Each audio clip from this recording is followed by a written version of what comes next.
I'm looking forward to that. I am also looking forward to something that is taking place this December. That would be a new Star Wars movie. Right? It's been quite some time since they made one, and quite some time, even more than that, since they made a good one. So I'm hopeful. To get us going this morning, then, we're going to show a clip from one of the good ones, Episode 5. Luke has just escaped from Hoth, where the rebel base was destroyed by the Empire, with one specific instruction: go find Yoda. Let's see what happens. My friend Jason reminded me of that clip. It's just so fun, right? Luke, he has one job: find Yoda. And he shows up there, and Yoda's right in front of him, but he can't get his mind around the idea that this could be the Jedi Master. I mean, he's green, and he's short, and he's stealing his food. Like, it doesn't seem like the right kind of description for a Jedi Master. He probably had in his head someone who was taller, stronger, looked like they had a fight or two in them. And this little green guy just didn't fit the bill. So ultimately, Luke would discover that really is Yoda and start him on this journey in which he would really understand a little bit more of what it means to become a Jedi. But he had to put away some of his conceptions of what Yoda would be for that interchange to ever actually happen. There's something that's kind of interesting about the New Testament, and we're going to see it a lot today. We're going to be in John chapter 7 and chapter 8. You can turn there if you'd like. Since we're doing two chapters, we're not going to hit every verse, so you can kind of bounce with me if you want. But these two chapters, we kind of have to do them together. We've been teaching through the book of John, and the challenge with John is this: these chapters kind of all run together a little bit. These themes, these people, these stories that we're hearing, they're all connected. And so it's actually kind of hard to break it up and preach through it a little bit. And today in particular, chapters 7 and 8, you can't really separate them because it's kind of one thing that's happening. It's a dialogue between the crowd and Jesus. More so than anywhere else in this book, we really get to hear what the people are thinking. The crowd who hears Jesus, in some cases the authorities who want to arrest or kill him. We get to hear their thoughts, their concerns, their questions, and their thought processes. And so it's really fun to kind of see how people interact with Jesus. But in many ways, they have the same problem Luke did. And that's, though they're confronted with the Messiah, the one they've been looking for hundreds of years, they don't recognize him when they see him. And so we're going to get some really fun little bits of back and forth here, because Jesus is going to have to challenge them on their very assumptions of who he is, challenge them on their criteria for how they evaluate who could be and who might not be a Messiah. So go ahead and jump into verse 1 here of chapter 7. It starts like this.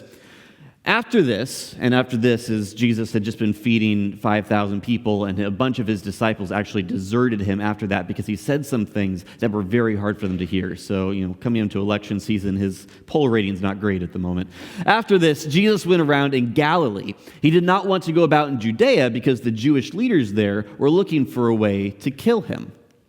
But when the Jewish festival of tabernacles was near, Jesus' brothers said to him, "Leave Galilee and go to Judea so that your disciples there may see the works you do.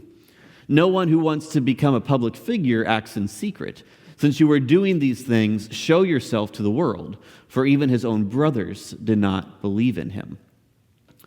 All right, so what's happening right now is Jesus, he's, especially in the book of John, he's really great about showing up for major holidays or religious events. And so there's something called the Festival of Tabernacles, or we might call it the Feast of Tents. And it was in remembrance of the time that the Hebrews were able to leave their slavery in Egypt, and they were freed by God, and so they were in the wilderness for a long time living in tents. And so part of this is that people who otherwise had perfectly acceptable dwelling places would build a tent, and they would stay there for 7 days. And this would happen in Judea. People in Galilee to the north, where Jesus is right now, they would sometimes journey down to be part of these festivities, like Jesus' brothers. They wanted to be part of that because it was something that they were supposed to celebrate, and also the temple court was kind of like the place to be for 7 days. Just a lot of people, a lot of celebration under these big old candelabras at night. It was a pretty cool thing.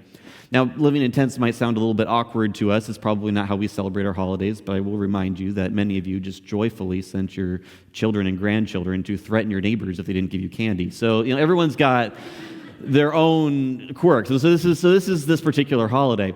And so they're heading down there, and a lot of people expect that Jesus will probably show up. That seems to be his MO at this point. And so his brothers are encouraging him to go down. Now, Jesus' brothers, Jesus' earthly mother and father had other children afterwards, and so they got to see Jesus growing up. They lived with him, and they didn't quite see eye to eye with him yet, despite everything they had seen. And so when it says they don't believe him, I don't know if it was along the variety of this last weekend, a couple of my leaders and some junior hires, we went to Los Angeles to serve some food in some of the soup kitchens there. And at one point in time, I was operating the potatoes, Mariah was operating the gravy, and we had one guy come by who looked at the gravy and said, "You can put that on my plate if you would eat it yourself."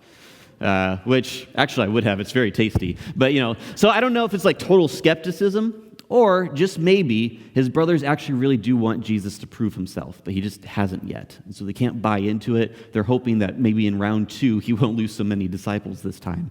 And maybe he'll really assert himself as being someone who's important. I don't really know. But Jesus' brothers go on, and Jesus opts to stay behind, at least initially. However, he is going to catch up with them about halfway through.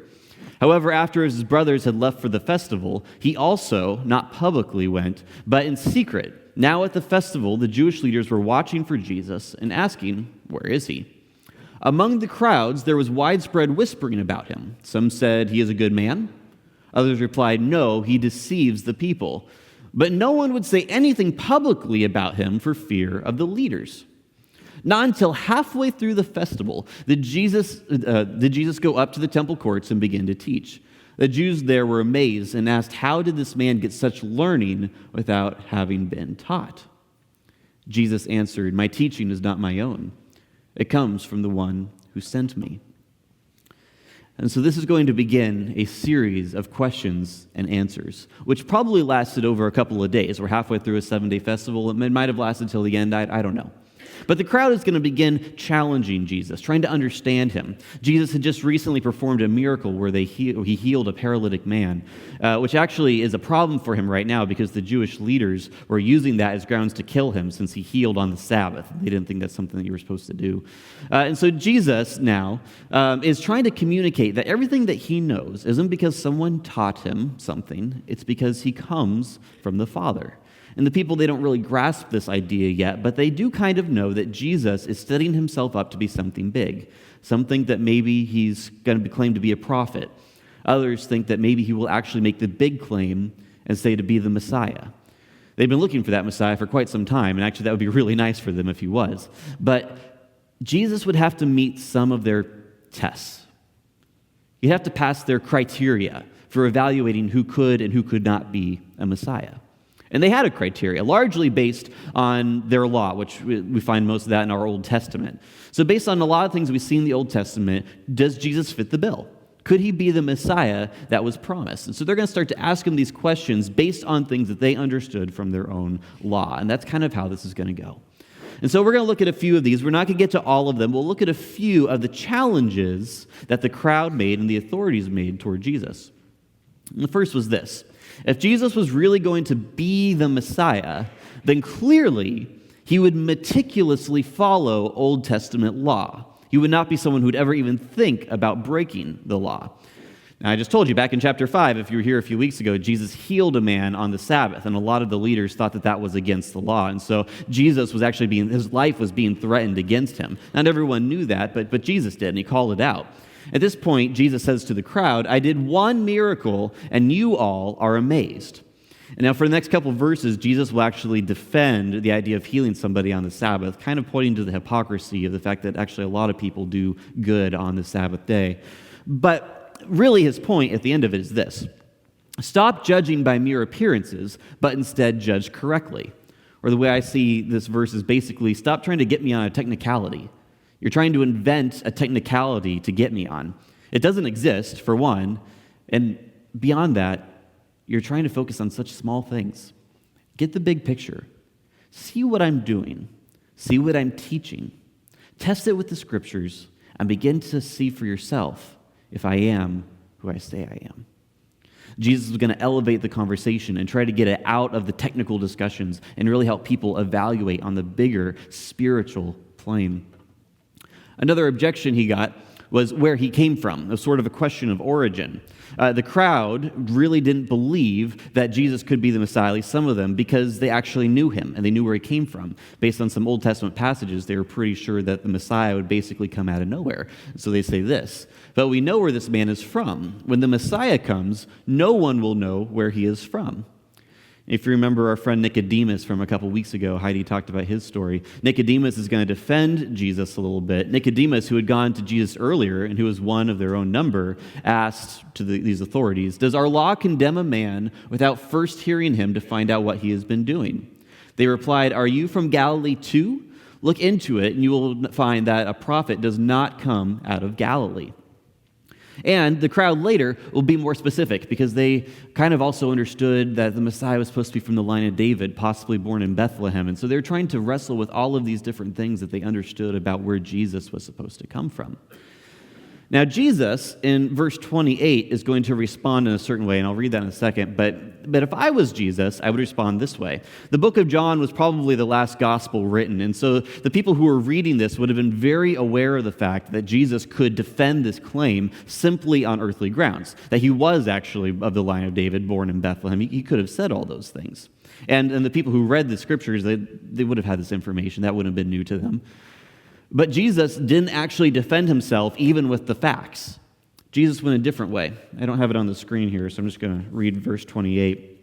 Then Jesus, still teaching in the temple courts, cried out, "Yes, you know me, and you know where I am from. I am not here on my own authority, but he who sent me is true. You do not know him, but I know him, because I am from him, and he sent me." Jesus could have answered their questions on their own terms. He had good answers to them. But that wasn't actually his concern, because Jesus wanted them to understand something. My origin is more hidden than you can possibly imagine. Jesus is again trying to take them out of where they are and help them to see the spiritual reality that is unfolding around them, and it's just hard for a lot of them to grasp, and many of them get hung up on this question alone. There's another issue. Happens in chapter 8, if you bump over the next chapter, in verse 13. Some of the leaders challenge him. The Pharisees challenged him, "Here you are, appearing as your own witness. Your testimony is not valid." This one might feel a little more familiar to us. Generally, if you're going to charge someone or try to develop the truth claim of someone, you want a witness. It helps a lot in your case. And it was actually part of Old Testament law as well. If you're going to try somebody, a witness was crucial to actually getting them to be guilty of whatever it is they were guilty of. A witness was a big deal, and so these leaders were drawing on something that was pretty well known. Like, you just speak for yourself. There's no one else here who's corroborating your story. Why would we believe you? Verse 14, Jesus answered, "Even if I testify on my own behalf, my testimony is valid, for I know where I came from and where I am going. But you have no idea where I come from or where I am going. You judge by human standards. I pass judgment on no one, but if I do judge, my decisions are true because I am not alone. I stand with the Father who sent me. In your own law, it is written that the testimony of two witnesses is true. I am one who testifies for myself. My other witness is the Father who sent me." We get the sense that the crowd at this point kind of knows that when he says the Father, he's talking about God. They're starting to get this sense that he's really invoking something that's much bigger than they are. But if you read the next verse, some of them are still going to try to keep this discussion on a very ground level. They actually ask him to bring his Father forward so that they can interrogate him. And for Jesus, he knows that that's not quite going to work out the way they think it's going to. So Jesus is again trying to elevate this discussion. It's like you have these criteria you've set up, these standards that you've created, human standards that you've made. You're going to judge me by these human standards, but they don't work because I come from something that's entirely different. I come from a spiritual reality that's much bigger than any system that you have made. And there's one more charge they make against Jesus, and that's the charge of blasphemy. At the end of chapter 8, Jesus says this, "Your father Abraham rejoiced at the thought of seeing my day. He saw it and was glad." The crowd responds, "You are not yet 50 years old," they said to him, "and you have seen Abraham?" "Very truly, I tell you," Jesus answered, "before Abraham was born, I am." What you have to understand about this statement, "before Abraham was born, I am," it's not just incredible because it seems to paint Jesus as being particularly old. I am was God's name for himself in Exodus. That's how he revealed himself to his people, not by an external imposed name, but just by saying, I am who I am. And when Jesus is clearly drawing on this, and no one mistakes what he's saying, nobody. At this point, they picked up stones to stone him, but Jesus hid himself, slipping away from the temple grounds. And Jesus, he wouldn't return to the temple grounds in the rest of the book of John. He had said what you just can't say. Some people were contemplating prophet, maybe. Others hoping Messiah, possibly. But this, saying that you're part of God, you just can't do that. And so that charge of blasphemy, it carried with it one of the highest forms of punishment. The thing that they don't understand is you can actually only be guilty of blasphemy and saying that you're God if you aren't actually God. But it kind of tells where the crowd was at, doesn't it, at this point? When they began to pick up the stones to throw at him, a lot of them had made their judgment on who Jesus was or who he wasn't. These are all charges levied against Jesus that he spent some time dialoguing with, and it's just interesting to see because for the Jewish people, this criteria of the Old Testament law, that was really significant. That's how they were going to try and figure out who this Messiah is, and it makes sense. That was their world. But Jesus was constantly trying to get them out of their own context, out of their human experience, and to realize that if you're going to do something like evaluate God, you can't do it from human standards. It's just not going to work. And so he's constantly trying to elevate the conversation one step above where it is, trying to help them understand the spiritual reality that is unfolding around them. The thing is, though, although this conversation took place a certain place and time with a certain set of criteria that people had, criteria that we don't really share necessarily anymore, we do the same thing. Belief in Jesus is tricky. And it's tricky because we all come to the table with our own criteria of evaluating the God claim. We have these ideas in our head of what would prove God's existence or what wouldn't. And they oftentimes look very different because believing in things is tricky. Now, some things we just don't have the correct information to know, and so we don't worry about it too much. Like for me, I will never know if Tom Brady knew anything about those footballs. I never will. I'm never going to have access to the information I would need to find that out. I really don't know what happened with O.J. Simpson. I really don't. I'm not going to get that information.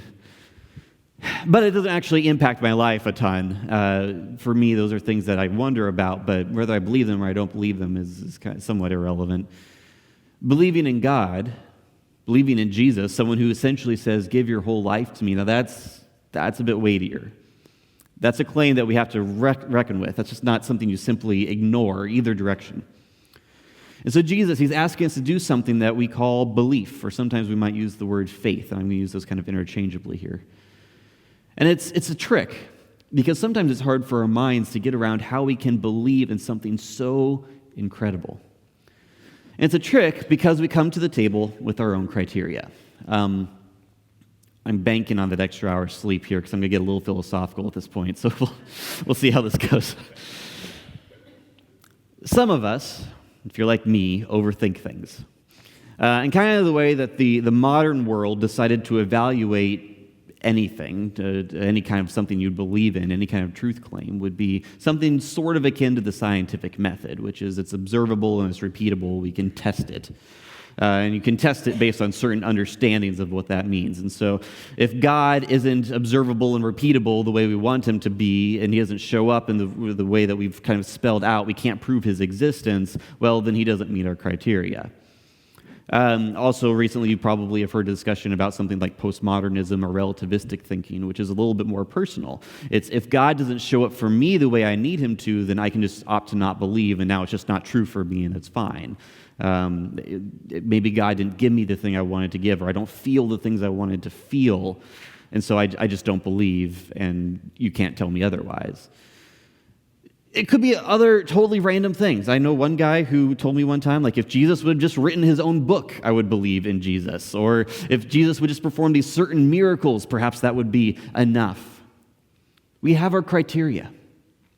And that criteria sometimes keeps us just a little bit at arm's length with Jesus when he doesn't show up for us the way that we need him to in a given moment.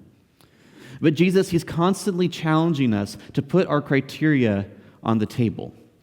Because any means that we use to evaluate him, by its very nature, is going to be of human origin. It's going to be a human standard. There's nothing we can do about it. That is our lot. We can only evaluate things by human standards in most scenarios. And so Jesus, just like he was doing with them, I'm sure he's doing that with us, where he's asking us constantly to put our criteria on the table and think about it for a little bit. See if it's really a good way of evaluating something quite as large as God is. One of the charges that I oftentimes hear for Christians is that Christians, in order to have faith, had to sort of check their brain at the door, if you will. And for me, someone who overthinks things, I tend to get a little offended by that. And so one of the things that I just, try to remind myself and others is this. It's not that Christians are checking their brain at the door. It's just we're very aware that every method we have for evaluating God is fallible. Everything we have is inherently broken because it can't deal with something on a spiritual plane. And although I do believe that God could speak into some of the criteria of the modernist or the postmodernist or whatever it is, and you can fully come to faith through those things, that's not really his interest in most cases. God is looking to elevate our understanding of what it means to believe.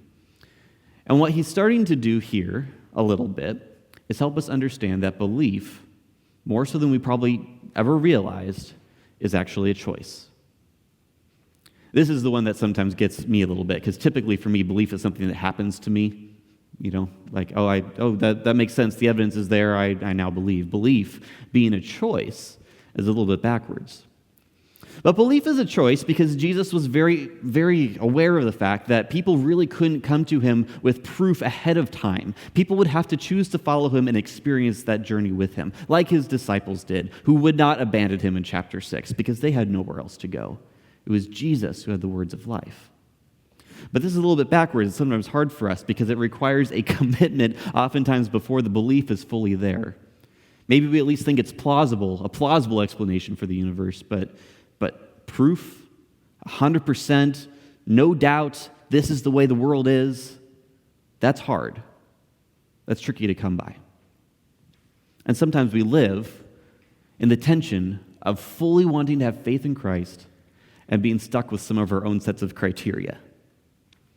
I remember when I went to college, and I was trying to figure out who God was. I was really hoping that college would answer some questions I had based on the criteria I set up. And mostly what it did was just tell me that there's so many different ways of looking at the world. It could be really confusing for anybody. It doesn't make college evil or bad. It's actually great, at least it was for me.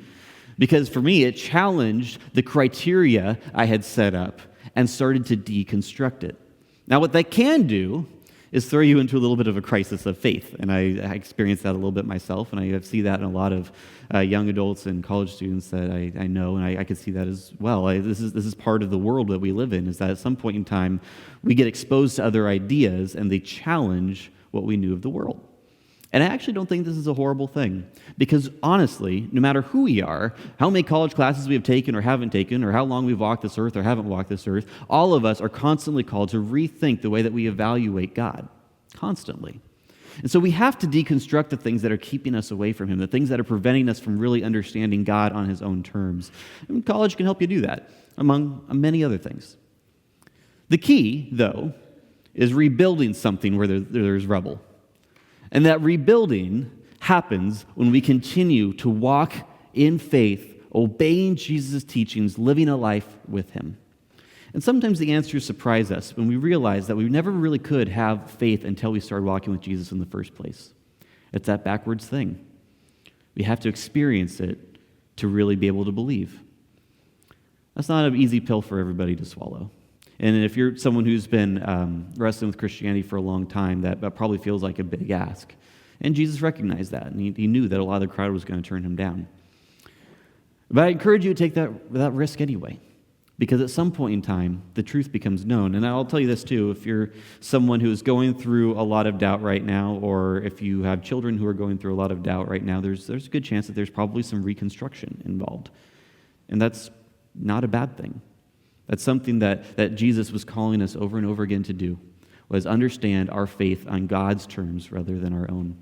It can feel a little bit scary and unsettling during that process, but it's a lot of the way that God continues to speak into our hearts, even in a world that has so many different ways of evaluating truth. In the middle of chapter 8, Jesus says this. So the Jews who had believed him, Jesus said, "If you hold to my teaching, you are really my disciples. Then you will know the truth, and the truth will set you free." The Jews who believed him, the Jews who said, "We're going to follow your teachings. We're going to give this a shot. We think that what you say, it makes sense, or at least we hope it does. And we want to give this a go. And we're going to follow you." And like the disciples at the end of chapter 6 who stayed, they discovered that Jesus had the word of life. And upon living life with Jesus, the truth made sense to them. But that's an interesting order. Choosing to follow God and then allowing truth to happen to you. It's not easy all the time, but it's what makes faith so unique. It's what makes it so fun. It's what makes the best evidence, honestly, for Christianity, the fact that there are millions, billions over the course of human history of Christians who have had their lives changed by Jesus. And sometimes they can't always put it to words perfectly, but they can tell you, "I've had an encounter with the living God, and it's changed me." You may not understand it. I don't even understand it. But it's changed me. And it's that continually brings us in to following this God who sent his son to die for us. And so this morning, we've talked a lot of heady things. A lot of heady things have happened this morning. But kind of what I want us to walk away with is this: that we are a people who need to constantly put on the table the things that we use to evaluate God. The random ways we demand that God show up for us, to look the way we need him to look, just when we need him to be there. Kind of put aside that Luke tendency to judge Yoda by his appearance. And begin to engage God on his own terms. Jump into this life wholeheartedly and let God reveal himself to you one day at a time. Because it changes lives, it changes history, and it can change us. Let's pray.